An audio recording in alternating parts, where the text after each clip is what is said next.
మాకు దగ్గర 15,000 చొప్పున అవుతుంది. ఇప్పుడు కొనుగోలు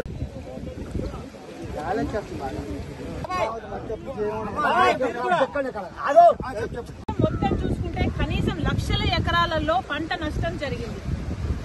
మరి చంద్రబాబు గారు ఇప్పుడు ముఖ్యమంత్రిగా ఉన్నారు. గత ప్రభుత్వం వైఫల్యాలను దృష్టిలో పెట్టుకొని మళ్ళీ మీరు అదే పొరపాట్లు చేయకుండా కాలువల మరమ్మతులు వెంటనే చేపట్టాలి. నెక్స్ట్ ఇయర్ కల్లా మళ్ళీ ఇదే పరిస్థితి రాకుండా చూసుకోవాలని ఈ రైతుల పక్షాన డిమాండ్ చేస్తున్నాం. సగం నీళ్లలో నడుం వరకు నీళ్లలో నిలబడి కాంగ్రెస్ పార్టీ ప్రశ్నిస్తుంది.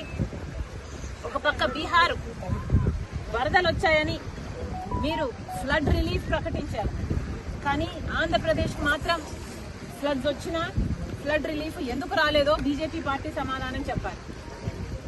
బీహార్లో మీకు 12 మంది ఎంపీలను ఇస్తే ఆంధ్ర రాష్ట్రం 25 మంది ఎంపీలను ఇచ్చింది.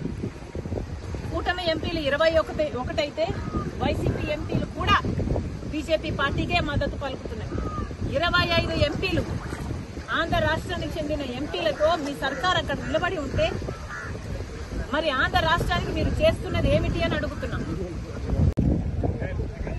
వెస్ట్ గోదావరి జిల్లాలో తాడేపల్లిగూడెం నియోజకవర్గంలో ఇంతమంది రైతులు నష్టపోయిన రైతులతో మాట్లాడడం జరుగుతుంది. ఇక్కడ మీరు వెనకాల చూస్తున్నారు, ఇలా వీళ్ళ పంటల్లోకి నీళ్లు వచ్చిన పరిస్థితి. ఈ పరిస్థితి కేవలం ఈ గ్రామానికి చెందే 500 ఎకరాలు. ఇలా చుట్టుపక్కల గ్రామాలు ఈ జిల్లా అంతా కలుపుకుంటే కనీసం 40,000 ఎకరాలు ఇలా నీట మునిగిందని అంచనా. ప్రతి రైతు ఇక్కడ చెప్తున్నారు, అమ్మా ప్రతి ఒక్కరికి కనీసం 14,000 రూపాయలు ప్రతి ఎకరాకి పెట్టుబడి అయింది. చాలా మంది కౌలు రైతులము, అప్పు తెచ్చుకుని పెట్టినాము. కనీసం ఒక్కొక్కరికి 2 లక్షలు అన్న అప్పు ఎంతుందన్నారు, కనీసం లక్షల్లో వీళ్ళకి అప్పు ఉంది. కనీసం 2 లక్షలు ప్రతి రైతుకు ఇక్కడ అప్పు ఉంది.